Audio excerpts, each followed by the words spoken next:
नमस्कार, आपलं सर्वांचं स्वागत आहे। मी प्राध्यापक दीपक चव्हाण। आपण बघतोय final accounts of cooperative society यावरचे लघुत्तरी प्रश्न स्क्रीनवरती दिलेला आहे। सगळ्यात पहिले या ठिकाणी व्हिडिओ स्टॉप करायचा आणि प्रश्न लिहून घ्यायचा, त्यानंतर समजून घ्यायचं कशा पद्धतीने आपल्याला सॉल्व्ह करायचा आहे। तुम्ही जर माझ्या या चॅनलवरती नवीन असाल तर चॅनलला पहिले सबस्क्राइब करून घ्या, जेणेकरून तुमच्यापर्यंत माझी अपडेटेड व्हिडिओ लवकरात लवकर पोहोचेल। व्हिडिओ क्लिअर दिसत नसेल तर व्हिडिओची क्वालिटी वाढवून घ्या, जेणेकरून तुमच्यापर्यंत व्हिडिओ व्यवस्थित दिसेल आणि लिहिता येईल। आता याच्यामध्ये दिलेले फ्रॉम द फॉलोइंग इन्फॉर्मेशन म्हणजे खालील माहिती दिलेली आहे, त्या माहितीच्या आधारे prepare profit and loss appropriation account. Profit and loss appropriation account विचारलेलं आहे तुम्हाला। Profit and loss appropriation account of Agarwal cooperative society for the year ending 31 March 2022 31 March 2022 रोजी संपणाऱ्या वर्षाकरिता तुम्हाला profit and loss appropriation account तयार करायला सांगितलेलं आहे। आणि अशी 4 टाइप मध्ये तुम्हाला माहिती दिलेली आहे आणि या माहितीच्या आधारे तुम्हाला पीएल अप्रोप्रिएशन अकाउंट तयार करायला सांगितलेलं आहे। तर सगळ्यात महत्त्वाची याची आखणी आहे। आखणी लक्षात घ्यायची। सगळ्यात पहिले वरती पार्टीचं नाव दिलेलं असेल तर ते लिहून घ्यायचं, म्हणजे इथे येईन आपलं in the books of Agarwal, in the books of Agarwal cooperative society limited. आणि मग त्याच्या खाली येणार आपलं profit and loss appropriation account.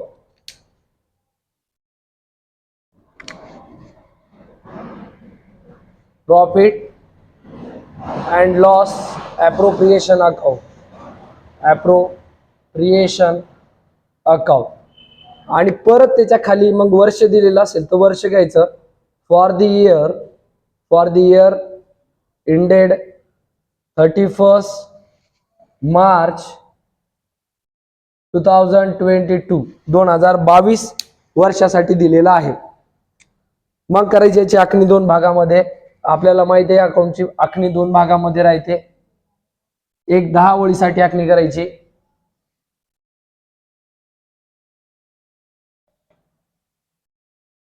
इकडे लिहायचं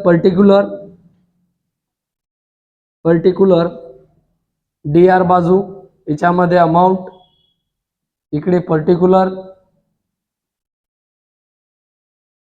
इकडे अमाउंट आणि ही तुमची सीआर बाजू। आता याच्यामध्ये सांगतो तुम्हाला पीएल अप्रोप्रिएशन तयार करत असताना पीएल अप्रोप्रिएशनच्या सीआर बाजूला फक्त प्रॉफिटची पद येतात, बाकीची जी काही पद आहेत तुमची पीएल अप्रोप्रिएशनची ती पूर्ण डीआर साइडला येतात। तर एक लक्षात ठेवायचं, ठीक आहे। पहिलंच पद दिलेलं आहे तुम्हाला प्रॉफिट ॲज ऑन 31 मार्च 2021 रोजीचं प्रॉफिट विचारलेलं आहे, म्हणजे हा मागच्या वर्षीचा प्रॉफिट होता। आता वर्ष चालू आहे कोणतं 2022, म्हणजे हे प्रॉफिट येणार तुमचं इकडं, इथे लिहिणार आपण बाय लास्ट इयर प्रॉफिट आणि तो दिलेला आहे तुम्हाला 35,085 रुपये। 35,085 रुपये ही पहिली नोंद झाली। त्यानंतर आहे दुसरी नोंद तुमची net profit as on 31 March 2022 चालू वर्षाचं प्रॉफिट 2022चं। मग इथे येणार आपलं करंट इयर प्रॉफिट। करंट इयरचं प्रॉफिट तुम्हाला इथे दिलेलं आहे त्यांनी 1,69,500। त्यानंतर तिसरं पद आहे transfer to dividend equalization fund. काही पैसा ट्रान्सफर टू डिव्हिडंड इक्वलायझेशन फंडला केलेला आहे, म्हणून इकडे ना टू टीआर मी शॉर्ट मध्ये लिहितो, TR transfer to dividend equalization fund. Dividend equalization फंडला तुम्ही पूर्ण लिहायचं आहे ते आहे तुमचे 25,230 रुपये। 25,230 ट्रान्सफर टू डिव्हिडंड इक्वलायझेशन फंडला गेलेले आहे। त्यानंतरचं पद आहे डिव्हिडंड पेड केलेला आहे, म्हणजे लाभांश दिलेला आहे, तो इथंच येतो डिव्हिडंड पेड, लाभांश दिला, डिव्हिडंड पेड तो आहे तुमचा 1,13,490 रुपये, एवढा डिव्हिडंड पेड केलेला आहे। आणि शेवटचे काही रक्कम ट्रान्सफर टू बिल्डिंग फंडला केलेली आहे, ते इथं घ्यायचंय।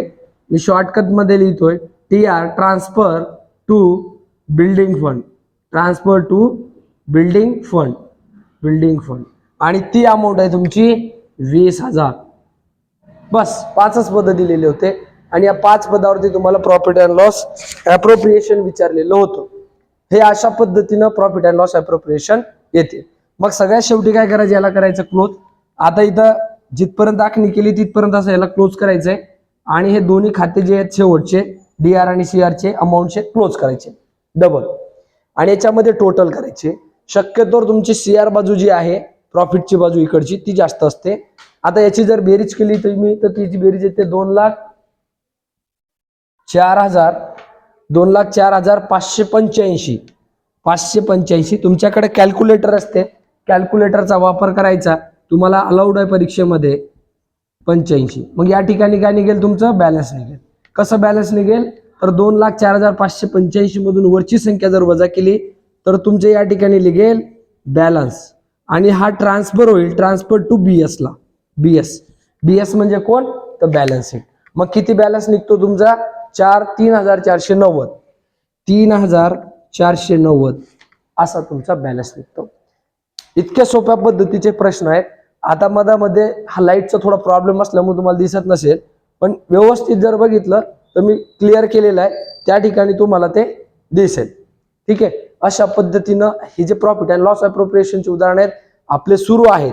आता ज्या विद्यार्थ्यांना ऑनलाईन बॅच जॉईन करायची असेल, तुम्ही जर संत गाडगेबाबा अमृत विद्यापीठचे विद्यार्थी असाल तर आपली जर तुम्हाला रेकॉर्डेड किंवा लाईव्ह बॅच जॉईन करायची असेल कोर्सची सेकंड सेमिस्टरची ॲडव्हान्स अकाउंटन्सी NEP अभ्यासक्रमानुसार, तर खाली डिस्क्रिप्शन बॉक्समध्ये आपण आपलं ऍप्लिकेशन दिलेलं आहे नवदीप कॉमर्स क्लासेसचं.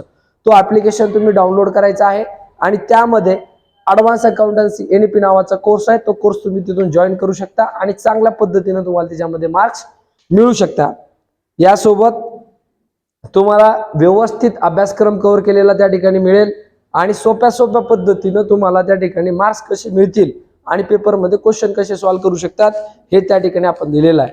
त्यामुळे एक संधी तुमच्यापर्यंत आहे आणि फार कमी फी आहे. तुम्हाला क्लासला जायची आवश्यकता नाही. घरीच मोबाईलमध्ये रेकॉर्डेड स्वरूपामध्ये तुम्ही 10-15 वेळेस एकच व्हिडिओ वारंवार बघू शकता. त्यामुळं एक चांगली संधी तुमच्यापर्यंत आहे. त्यासोबत तुम्ही जर तुमचे कोणी मित्र असतील त्यांचं काही अडचण असेल अकाउंटचं तर नक्की आपलं ऍप्लिकेशन जे आहे किंवा ही जी लिंक आहे त्यांना नक्की शेअर करा, जेणेकरून त्या विद्यार्थ्याचा पण फायदा होईल. आणि जाता जाता जर तुम्ही चॅनलवर नवीन असाल तर चॅनलला सबस्क्राईब करून घ्या, जेणेकरून अशीच नवीन अपडेटेड व्हिडिओ तुमच्यापर्यंत पोहोचेल. काय अडचण असेल तर तुम्ही नक्की कमेंट बॉक्समध्ये माझ्याशी कमेंट्समध्ये बोलू शकता. जय हिंद. या ठिकाणी थांबतोय. जय हिंद, जय महाराष्ट्र.